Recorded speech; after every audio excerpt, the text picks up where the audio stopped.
বিকাল হলে বাচ্চাকে নিয়ে একটু ঘুরতে যেতে হয়। আজকে আমরা কোথায় গিয়েছি, কি করেছি তাই থাকছে আজকের ভিডিওতে। হ্যালো গাইজ, আসসালামু আলাইকুম, welcome to my new video. আমাদের বাসার খুব কাছেই আজকে রূপকথা ক্যাফেতে চলে গিয়েছিলাম। এটা হচ্ছে kid zone and party centre. ঢুকে আমরা টিকিটটা কেটে নিই পার পার্সন 20 টাকা করে। এটা হচ্ছে হবিগঞ্জের শায়েস্তাগঞ্জে। ঢুকে দেখলাম ওরা হচ্ছে আর্টিফিশিয়াল ফুল দিয়ে পুরাটা সাজিয়েছে। জায়গাটা খুব বড়, কিন্তু সম্পূর্ণ কাজ এখনো তাদের শেষ হয়নি। কয়েকটা ফ্রেন্ড মিলে এই কিড জোনটা বানিয়েছে। ছবি তোলার জন্য কিছু কিছু জায়গাও তারা সাজিয়েছে। এখানে ছিল নৌকা, নাগরদোলা। এখন কিড জোনের পালা। এই তো অনেক বাচ্চারা এখানে ছিল, অনেক রকমের খেলনাও ছিল তাদের জন্য।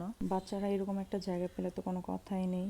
আমার মেয়েটাও বেশ খুশিতে ছিল এই জায়গায় এসে। বড়দের জন্য দোলনা, সেলফি বুথ, সবের ব্যবস্থাও তারা এখানে করেছিল। ছোট কোনো পার্টি বা বার্থডে পার্টি করার জন্য এই জায়গাটা একদম পারফেক্ট। রাতের ভিউটাও খুব সুন্দর দেখাচ্ছিল এখানে, আর অনেক বাতাস ছিল। তার সাইড দিয়ে ঠিক ট্রেন যাচ্ছিল, সেটা শব্দ এখানে পাওয়া যাচ্ছিল। ম্যাক্সিমাম মানুষ এসে না খেয়ে চলে যায়, এই জন্য তারা এন্ট্রিফিটা রাখছে। আমি নিজেও ভাবছিলাম যে এখানের খাবার কেমন না কেমন হবে।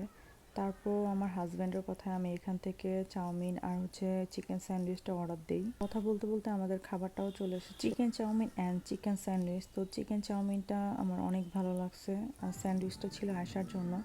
তো এই তো বাপ বেটি মিলে এখন একটু ছবি টবি তুলে দেন রাতের ভিউটা দেখে আমরা আস্তে আস্তে এখান থেকে চলে যাচ্ছি। তো আজকের মতো ভিডিও এখানেই শেষ করছি। সবাই ভালো থাকবেন, সুস্থ থাকবেন, দেখা হবে নেক্সট কোনো ভিডিওতে। ততক্ষণ পর্যন্ত আল্লাহ হাফেজ।